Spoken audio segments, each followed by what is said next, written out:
ఇప్పుడు అలాంటి గిఫ్ట్కి మరొక ఆస్తి కుమారుడు కలిగాడు.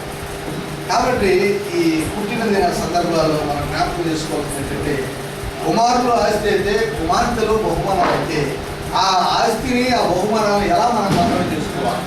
ఇక్కడ కీర్తనాకారుడు తన జన్మదినాన్ని గుర్తు చేసుకుంటూ ఏమంటాడంటే, నీవు నన్ను కలుగు చేసిన విధము చూడగా నాకు భయము ఆశ్చర్యం పుడుతుంది, అందుని బట్టి నేను ఈ కృతజ్ఞతలు చేస్తున్నాను.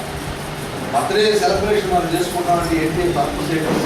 First thing is thanks giving to దేవునికి కృతజ్ఞత చెల్లించడం.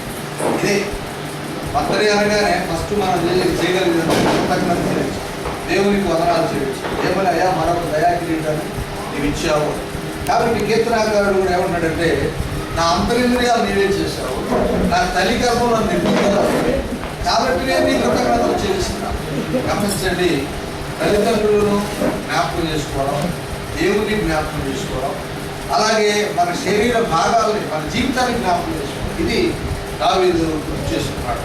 చూడండి ఇంకా ఏమన్నాడంటే, నేను రహస్యమందు పుట్టానంటాడు.